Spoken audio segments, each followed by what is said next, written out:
आनंद अखंड अपारे।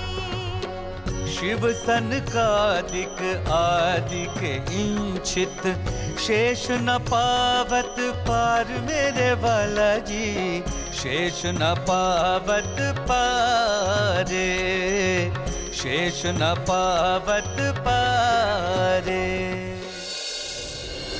जिनके चरणों में अनंत ज्ञान, प्रेम, आनंद और शांति का सागर लहरा रहा है, जिनकी कृपा के सागर की एक बूंद से ही समस्त ब्रह्मांड को अखंड मुक्ति का उपहार मिला है, जिनके हृदय से प्रवाहित होने वाली तारतम वाणी की अमृत धारा समस्त विश्व को अपने आंचल में समेट लेने वाली है, जिनको अपने हृदय मंदिर में बसा लेने पर एकरूपता का मधुर एहसास होता है, उस प्राणेश्वर, प्राण प्रियतम, प्राण वल्लभ, प्राण जीवन, प्राणनाथ के चरणों में हमारा सर्वस्व समर्पण है। हमारी अंतरात्मा की यही पुकार है, बस तू ही तू है, तू ही तू है, तू ही तू है।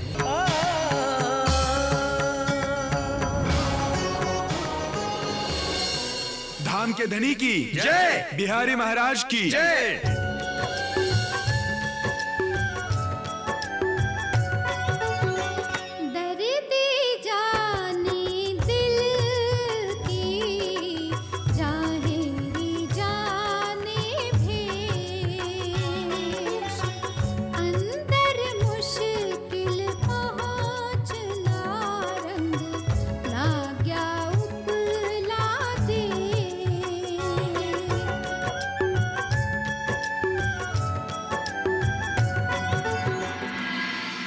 इस प्रकार संवत 1712 में अश्विन मास में बिहारी जी को गादी पर बिठाया गया।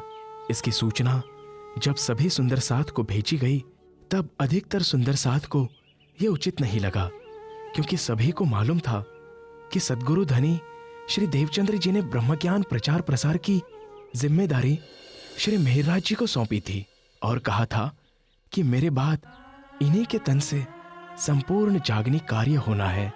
इस विषय पर सब ने मिलकर विचार विमर्श किया और ये निश्चय किया कि वे इस संदर्भ में मेहरराज जी से बात करेंगे। ऐसा निश्चय करके वे सब मिलकर मेहरराज जी के घर आते हैं। फूलबाई, कहाँ हो तुम? चले? प्रणाम मेहरराज जी। प्रणाम सुंदर साथ जी। कहिए, कैसे आना हुआ? मेहरराज जी, जब से हमें यह समाचार मिला है कि बिहारी जी को सद्गुरु श्री देवचंद्र जी की गादी पर बिठाया गया है, तब से हम सबको एक अजीब सी बेचैनी हो रही है। इस बेचैनी का कारण क्या है सुंदर साथ जी? वो गुरुपुत्र है और वो हमारे लिए सद्गुरु धनी श्री देवचंद्र जी के समान ही हैं। किंतु श्री निजानंद स्वामी जी ने सारी आध्यात्मिक जिम्मेदारी एवं जागनी कार्य का उत्तरदायित्व आपको सौंपा था। इस हिसाब से उनकी गादी पर आपका अधिकार होना चाहिए था। हाँ मेहरराज जी, आप ही सारे संसार में ब्रह्म ज्ञान का प्रकाश फैलाने में एवं समस्त आत्माओं को जागृत करने में समर्थ हैं। जबकि बिहारी जी को तो आध्यात्मिक क्षेत्र का तनिक भी ज्ञान नहीं है।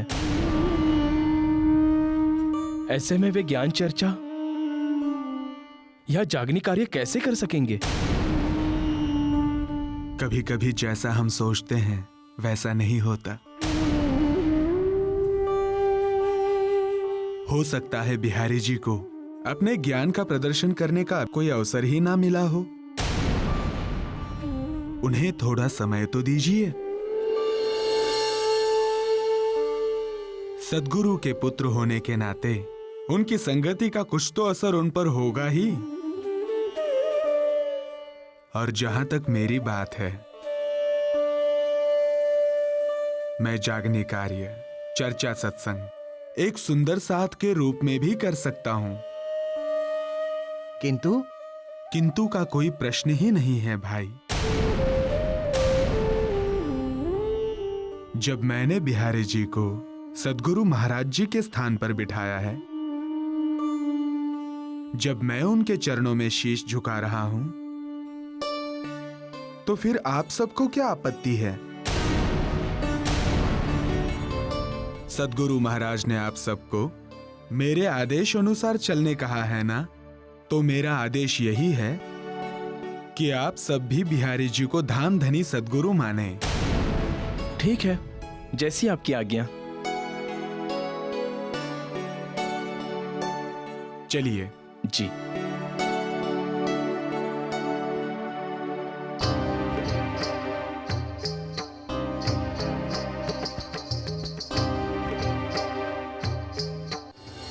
बिहारी जी के आने का समय तो हो चुका है, किंतु वो अभी तक आए क्यों नहीं?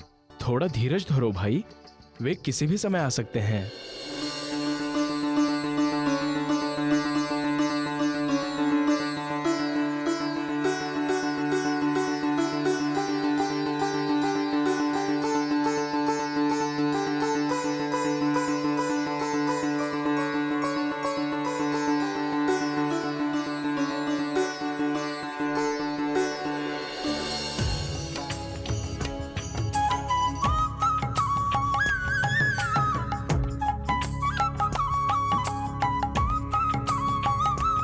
बोलो सद्गुरु महाराज की जय। जय। धाम के धनी की जय। सद्गुरु महाराज की जय। धाम के धनी की जय। सद्गुरु महाराज की जय। धाम के धनी की जय। जय।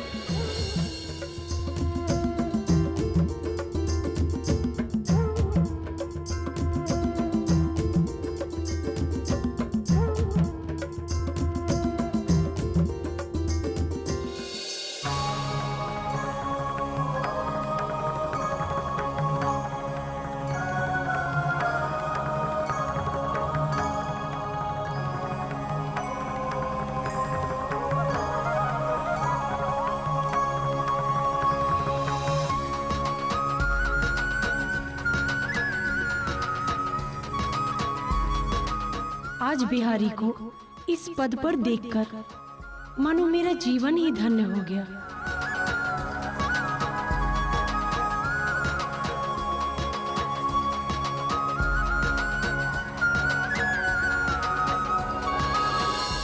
हे सुंदर साथ, परम धाम से हम इस दुनिया में खेल देखने आए हैं, इसलिए अच्छे से देखो, खाओ, पियो, किंतु गुरु के स्थान को, उनके चरणों को नहीं भूलना।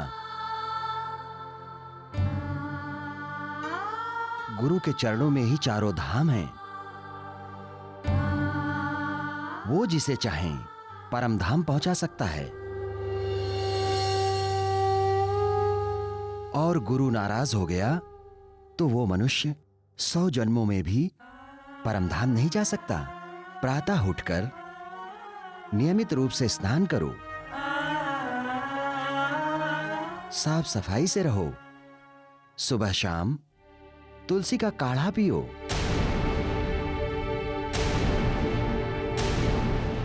तो कभी भी बुखार नहीं आएगा। प्रतिदिन सुबह एक माला अवश्य फेर लो,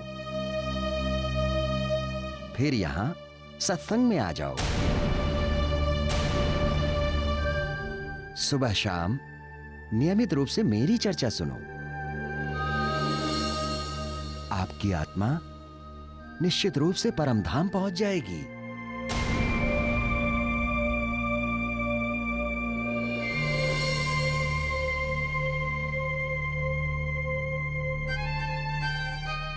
बोलो सद्गुरु महाराज की जय। जय। धाम के धनी की जय। जय। सद्गुरु महाराज की जय।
ये हमने किसको सदगुरु की गादी पर बिठा दिया है सुंदर साथ जी? इन बिहारी जी को तो रत्ती भर भी आध्यात्मिक ज्ञान नहीं है। आध्यात्मिक ज्ञान तो छोड़ो, उन्हें तो सामान्य ज्ञान भी नहीं है। देखा नहीं वे किस तरह से चर्चा कर रहे थे, जिसका ना कोई सर था ना कोई पैर। अब ऐसी चर्चा सुनने का क्या लाभ? सच है सुंदर साथ जी, ऐसी चर्चा सुनने से अच्छा है कि हम अपने घर पर ही बैठकर राज जी का ध्यान करें। बात तो सही है, लेकिन मेरी मानो तो एक बार मिहिराज जी से मशवरा कर लो, शायद वे कोई रास्ता सुझा दें। लो, मिहिराज जी भी आ गए। प्रणाम सुंदर साथ जी। प्रणाम। प्रणाम। लोग यहाँ आखिर किस बात की मंत्रणा हो रही है? आप तो जानते हैं कि हम सब बिहारी जी के ज्ञान चर्चा से संतुष्ट नहीं हैं। जी मिहिराज जी, वे तो आत्मा परमात्मा का विषय छोड़कर इधर उधर की बातें करके बस समय बिताते रहते हैं। इसलिए हम सब ने सोचा है कि हम सब अब से चर्चा सुनने नहीं आएंगे, घर पर ही बैठकर राज जी का ध्यान करेंगे। आप लोग ऐसा मत कीजिए। घर पर बैठने से भी भला आत्म जागृति होती है क्या? उसके लिए तो चर्चा सत्संग अत्यंत आवश्यक होती है। और बिहारी जी तो गुरुपुत्र हैं, गुरु के समान हैं। उनका आशीर्वाद तो अत्यंत जरूरी है। क्षमा कीजिए मिहिरराज जी, हम गुरुपुत्र का अपमान नहीं करना चाहते, लेकिन जो सच है सो है। हम सब जानते हैं कि उन्हें मात्र निजानंद स्वामी जी के पुत्र होने के कारण गादी पर बिठाया गया है। उनमें ना तो स्वयं में ब्रह्म ज्ञान के प्रति रुचि है और ना ही अन्य आत्माओं को जगाने की तड़प। और वो तड़प और सुंदर साथ के प्रति प्रेम आप में है। हम आपसे चर्चा सुनना चाहते हैं। देखिए, इनकार मत कीजिए। आपके अंदर अथाह ज्ञान और प्रेम भरा है, ये हम सब जानते हैं। आप सबके अनुरोध का मैं मान रखता हूं सुंदर साथ जी। आप सब मेरे साथ चलिए।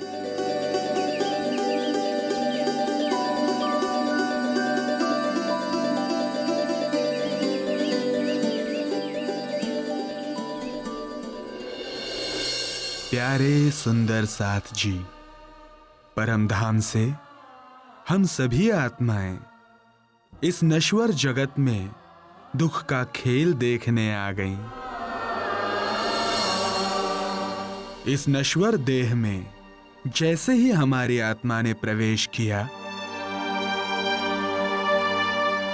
हम अपने स्वरूप को ही भूल गए और अनेकानेक दुखों को प्राप्त हो गईं। ये मायावी जगत ही ऐसा है कि यहां प्रवेश मात्र से ही अपने स्वरूप का विस्मरण हो जाता है। ये आत्म स्वरूप की विस्मृति ही सबसे बड़ा बंधन है, सबसे बड़ा दुख है, सबसे बड़ी अज्ञानता है। इसीलिए अपने स्वरूप को याद करो, अपने निज घर को याद करो।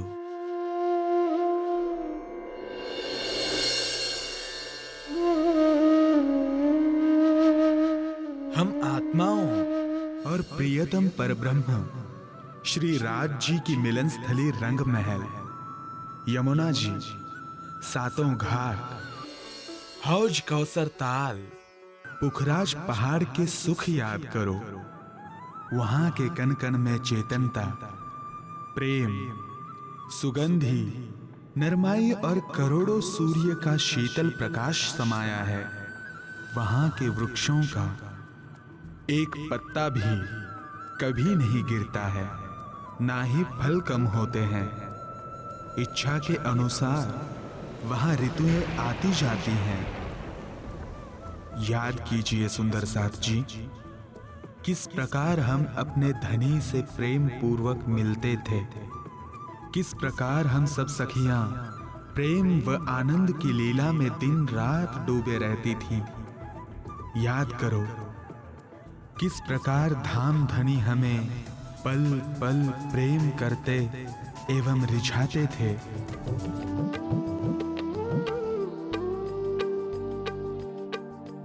तुमको इश्क उपजावने करूं सो अब हो पाए। तुमको इश्क उपजावने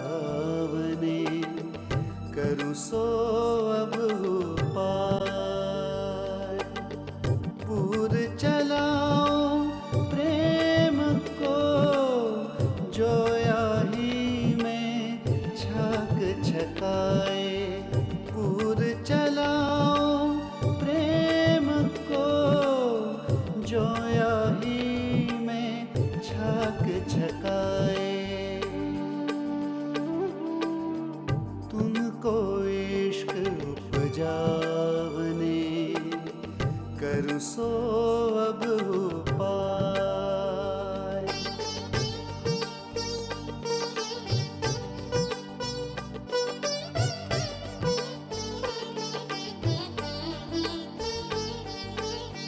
कीजिए याद मिलाप धनी को और सखियों के सने।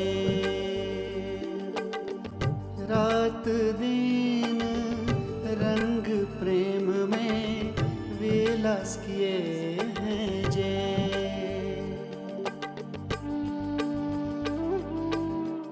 तुमको इश्क उपजावने करूं सो अब हो पाए।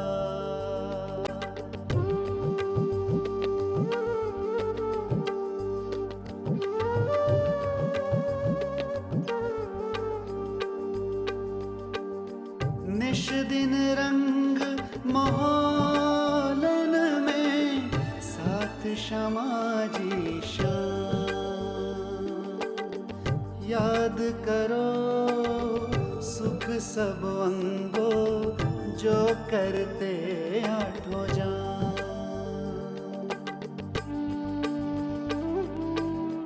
तुमको इश्क उपजावने करूं सो अब हो पाए।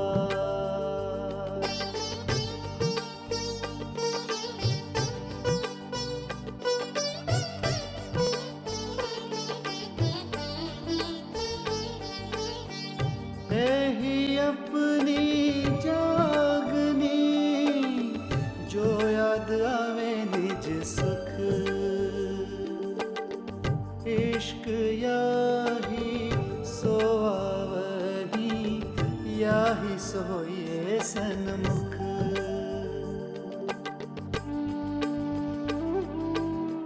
तुमको इश्क उपजावने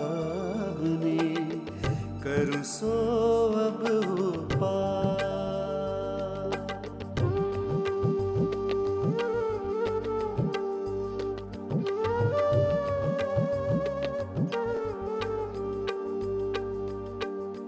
फेर फेर सरूप जो निरखिए फेर फेर भूखन सिंगार।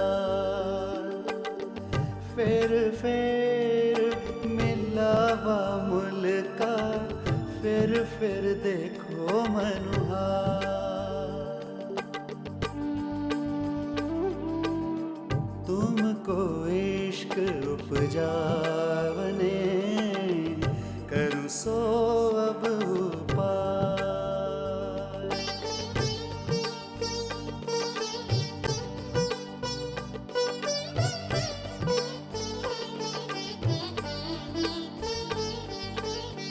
मैं जो दे तुम्हें सिखापन सोली जो दिल दे। महमत कहे ब्रह्म सृष्टि को सखी जीवन हमारा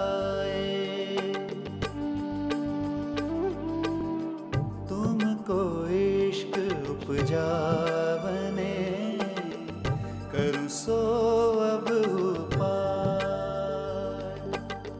पूर चलाओ प्रेम को जोया ही में छाक छकाए पूर चलाओ प्रेम को जोया ही में छाक छकाए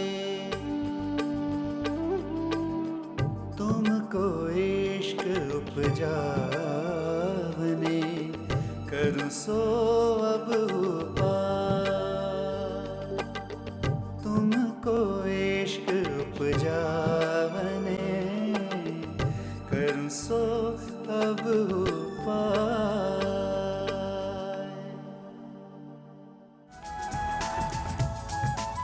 हे सुंदर साथ जी, आंखें खोलिए।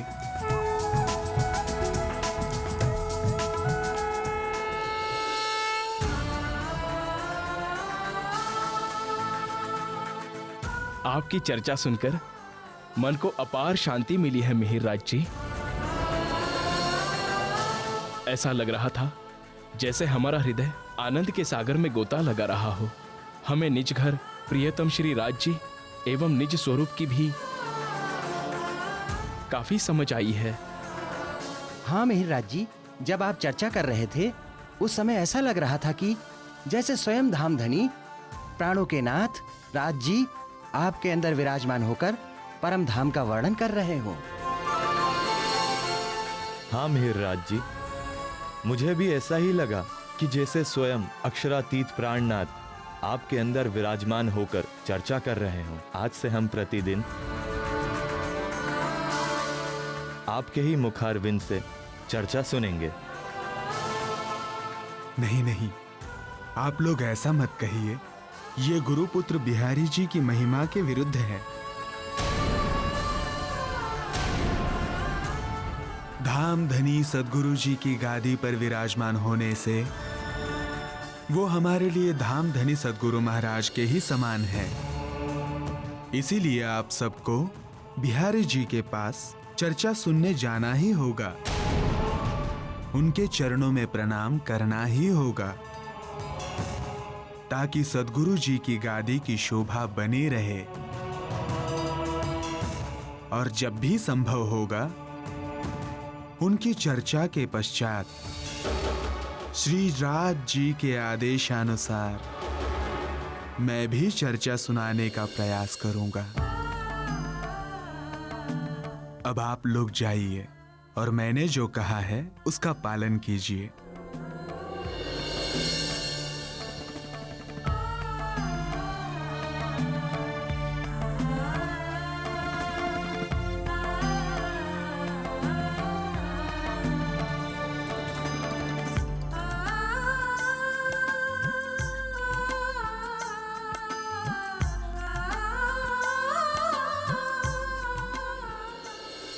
और इस तरह बिहारी जी महाराज की चर्चा से सुंदर साथ को संतोष नहीं होता था, उन्हें सहज संतुष्टि नहीं होती थी।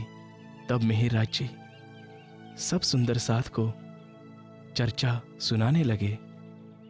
उनकी चर्चा में धाम धनी अक्षरातीत श्री राजी महाराज और सुंदर साथ के अतिरिक्त और कोई बात नहीं होती थी।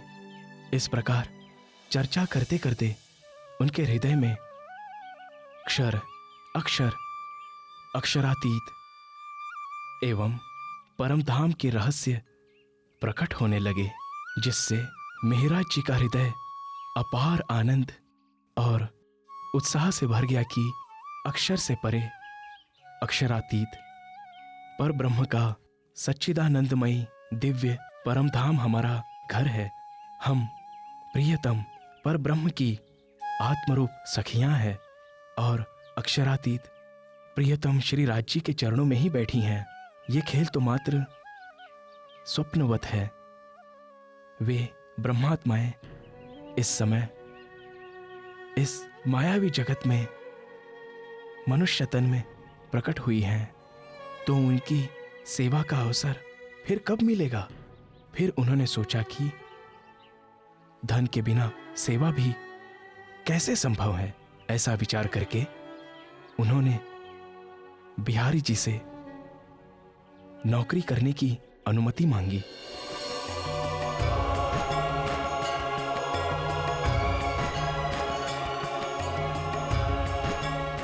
प्रणाम सद्गुरु महाराज।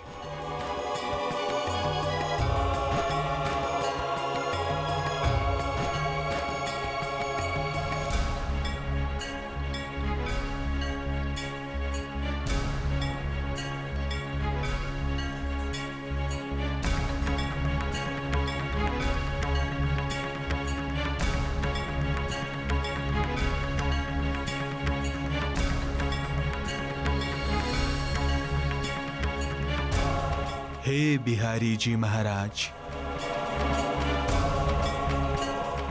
मेरे दिल में सुंदर साथ की सेवा से संबंधित आज एक इच्छा उत्पन्न हुई है।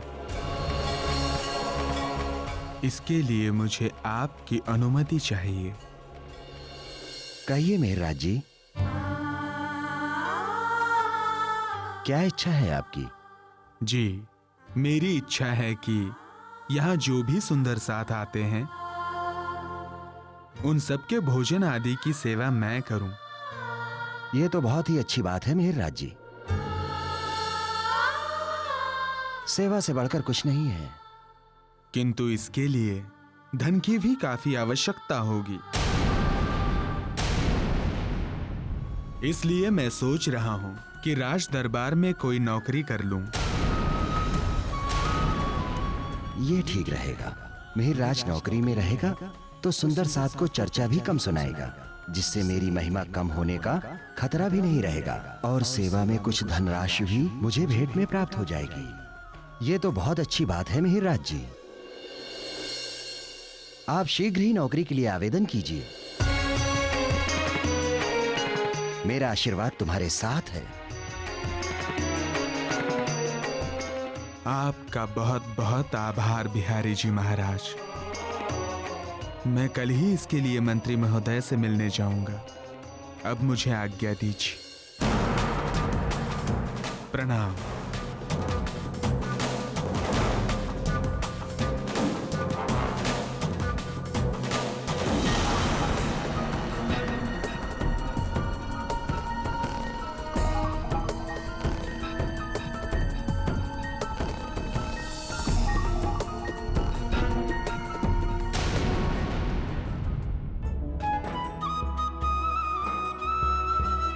अब इससे ज्यादा खुशी की बात और क्या हो सकती है कि आपके जैसा ईमानदार और योग्य व्यक्ति हमारे साथ इस राज्य का दीवान का कार्य करें।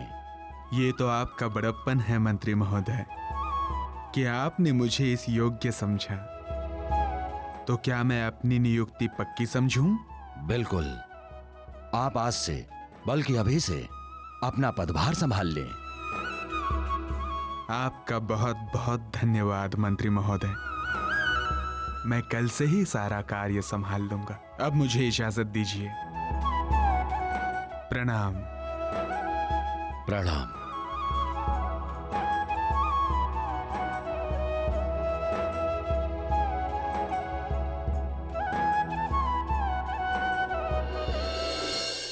इस प्रकार मेहराज जी ने सुंदर साथ की सेवा के उद्देश्य से वजीर के दीवान का पदभार ग्रहण कर लिया।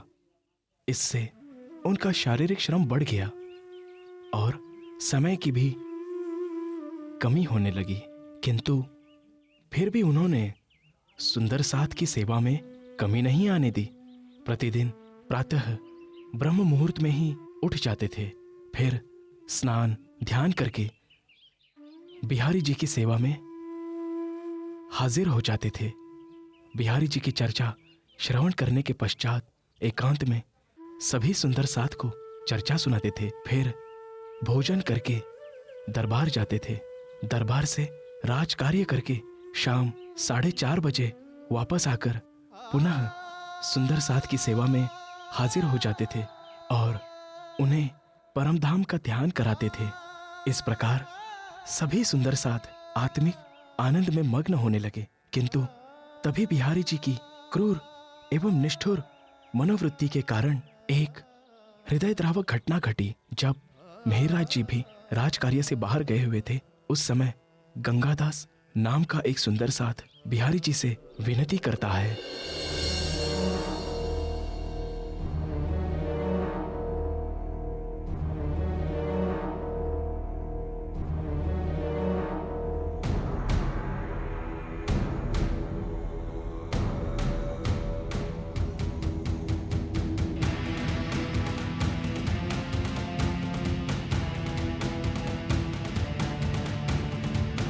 हे धामधनी बिहारी जी, मैं एक गरीब सुंदर साथ हूं। मेरा घर जामनगर से 2 कोस दूर है। मैं आपके नियम अनुसार प्रतिदिन दोनों समय यहां चर्चा सुनने आता हूं, किंतु दूरी अधिक होने के कारण आने जाने में मेरा बहुत समय निकल जाता है और मैं अपने परिवार के पालन पोषण के लिए कुछ नहीं कर पाता हूं। चूंकि मेरी रोजी रोटी दैनिक मजदूरी पर निर्भर है, अतः मेरी आपसे प्रार्थना है कि कृपया मुझे दिन में एक समय चर्चा में ना आने की छूट दें। इस तरह से तो धीरे धीरे सभी आना बंद कर देंगे, और वैसे भी ये गरीब है, इससे कुछ मिलना जुलना है नहीं, इसे निकाल देना ही ठीक रहेगा। यदि यहां आकर श्री राज जी की चर्चा सुनने से तुम्हारा समय बर्बाद होता है तो जाओ, मैं तुम्हें दोनों समय की छूट देता हूं। अब तुम्हें यहां आने की कोई आवश्यकता नहीं है। आज से मैं तुम्हें सुंदर साथ में से निष्कासित करता हूं।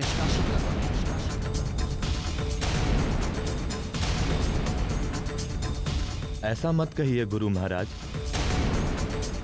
मेरे कहने का यह तात्पर्य नहीं था।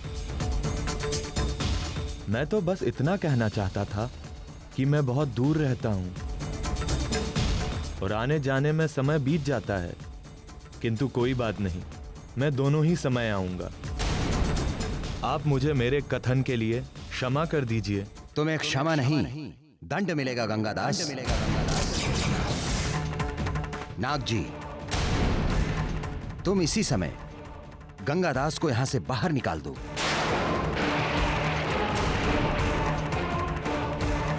और ध्यान रहे कि ये यहां फिर कभी नहीं आना चाहिए। और आप सब सुंदर साथ भी सुन लें कि जो सुंदर साथ गंगादास का साथ देगा या उसकी मदद करेगा, उसको भी सुंदर साथ में से निष्कासित कर दिया जाएगा।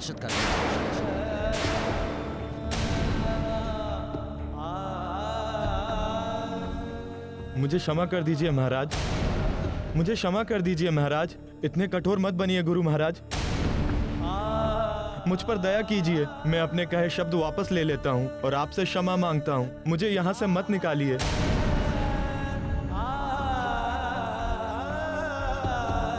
धर्म के विधान से बढ़कर कोई व्यक्ति नहीं हो सकता, किंतु सद्गुरु श्री निजानंद स्वामी जी की गादी पर बैठने के बाद बिहारी जी निरंकुश तानाशाह हो गए। गंगादास उनके द्वार पर 9 दिन तक भूखा प्यासा पड़ा रहा, किंतु बिहारी जी का हृदय नहीं पसीजा।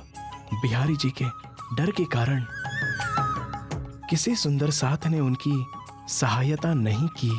तब हारकर सहायता की आस में मेहरराज जी के घर गए।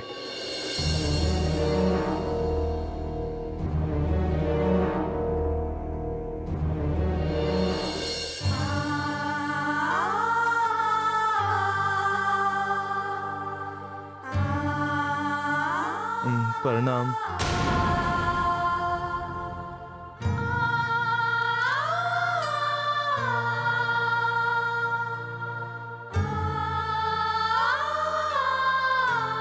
क्या हुआ गंगादास भाई?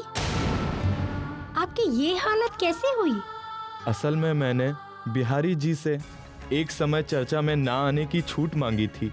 इस पर वो नाराज हो गए और मुझे सुंदर सात में से ही निष्कासित कर दिया और चर्चा में आने पर भी प्रतिबंध लगा दिया। क्या? जी, और फिर मैंने उनसे बहुत बार क्षमा याचना की, लेकिन वे नहीं पसीजे।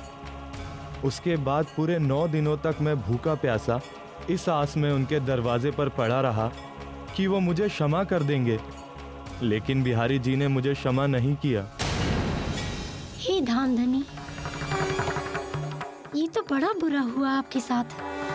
जी, अब मेरी एक ही अंतिम आशा बची है और वो है मिहिर राज जी। मैं 10 दिन से उनके आने का इंतजार कर रहा हूँ। क्या वे राज कार्य करके वापस आ गए? हाँ, किंतु वे अभी राज दरबार गए हैं। किंतु आप चिंता मत करिए, वे आपकी सहायता अवश्य करेंगे। अब आप आइए और भोजन कर लीजिए, क्योंकि आपके शरीर की दशा बहुत खराब हो गई है। किंतु बहन,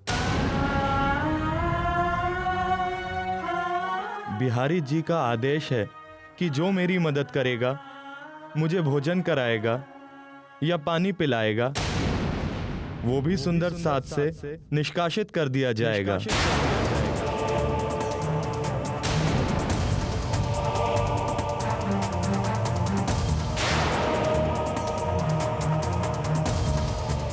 मैं उनके आदेश का सम्मान करती हूँ, किंतु मेरे भी अपने आदर्श हैं। मेरे घर पर 9 दिन का भूखा प्यासा व्यक्ति, और वो भी एक सुंदर साथ आता है, तो बिहारी जी के डर से मैं उसे मरने नहीं दे सकती। आखिर सुंदर साथ के हृदय में ही तो धामधनी विराजमान है। इसलिए गंगादास जी, राजी पर भरोसा रखते हुए भोजन कर लीजिए, क्योंकि आखिर होगा तो वही जो राज्य चाहेंगे। चिंता छोड़ बिहारी जी की भुलाई ने आज गंगादास को भाज देकर राखी धर्म की लाज। धामधनी ब्रिजमान है, तुम हो सुंदर साथ, वे जो चाहे हो वही राज जी सबके नाथ, राज जी सबके नाथ।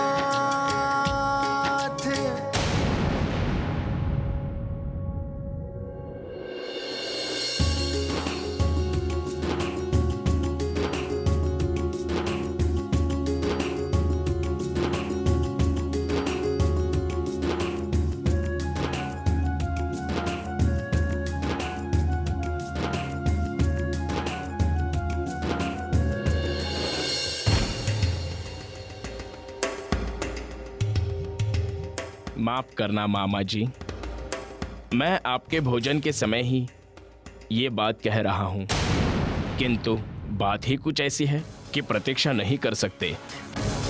क्या बात है? कहो।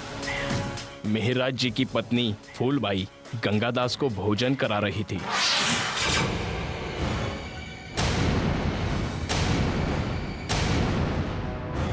मैं अभी अभी सब देखकर आ रहा हूँ। और तो और वे मिहिराज जी से कहकर गंगादास को आपसे क्षमादान दिलाने की भी बात कर रही थी।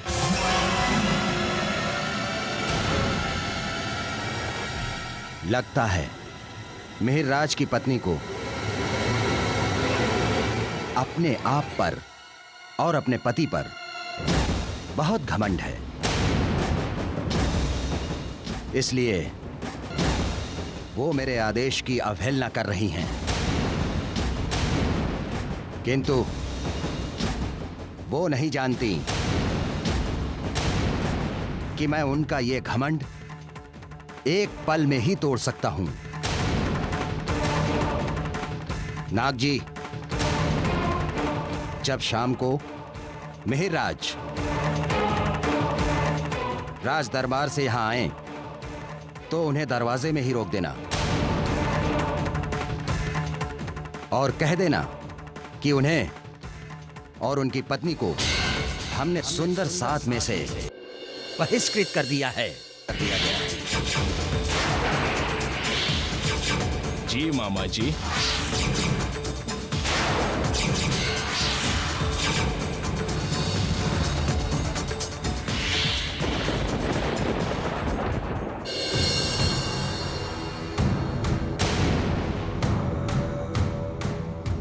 प्रणाम नागजी भाई।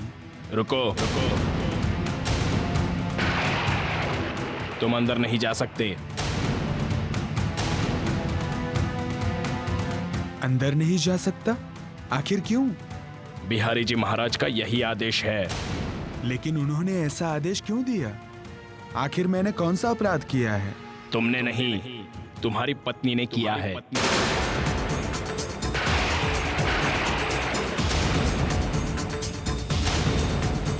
फूलबाई, क्या किया उसने? तुम्हारी पत्नी ने आज उस गंगादास को भोजन करा दिया जिसे बिहारी जी ने 9 दिन पहले सुंदर साथ में से निष्कासित कर दिया था। इसीलिए बिहारी जी ने आपको और आपकी पत्नी दोनों को ही सुंदर साथ से निकाल दिया है।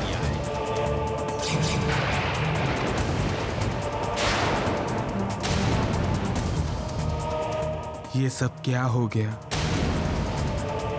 नागजी भाई, मुझे एक बार बिहारी जी से मिलने तो दो, एक बार बात तो करने दो। तुम कुछ देर यही ठहरो, मैं बिहारी जी महाराज से आज्ञा लेकर आता हूं।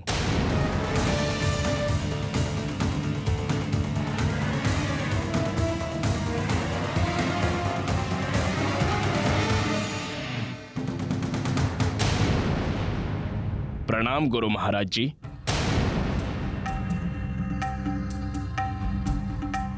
बाहर मिहिरराज जी आए हुए हैं। उन्हें रोककर मैंने आपका आदेश भी सुनाया, किंतु वे बार बार आपसे मिलने की जिद कर रहे हैं। अब आपकी क्या आज्ञा है? ठीक है, उसे आने दो।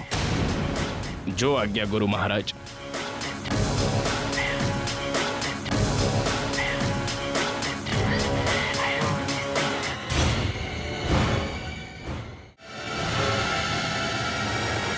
चलिए।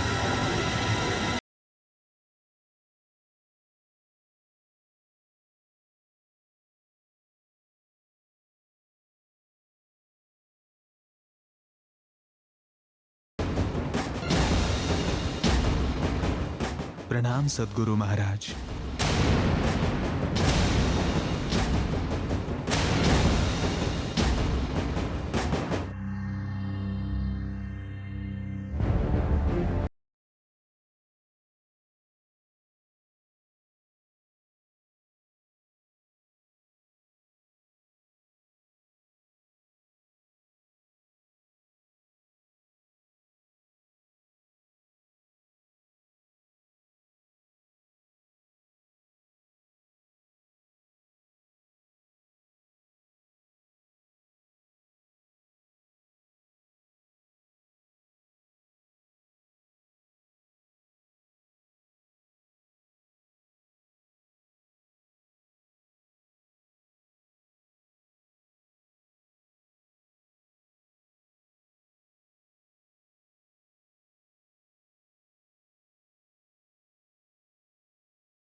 कि तुम्हारी पत्नी ने मेरे आदेश की अवहेलना की है। किंतु गुरु महाराज, गंगादास भाई जिस हालत में हमारे घर गए थे वो बड़ी दयनीय स्थिति थी। पूरे 9 दिन तक भूखा प्यासा रहने से उनके प्राण संकट में थे। इसलिए उस समय फूलबाई ने उन्हें भोजन कराया ताकि उनके प्राण बच जाए। अन्यथा उसके मन में आपके आदेशों के लिए बहुत सम्मान है। इसलिए परिस्थिति को समझकर आप गंगादास और फूलबाई को क्षमा कर दें। यही मेरी विनम्र प्रार्थना है आपसे।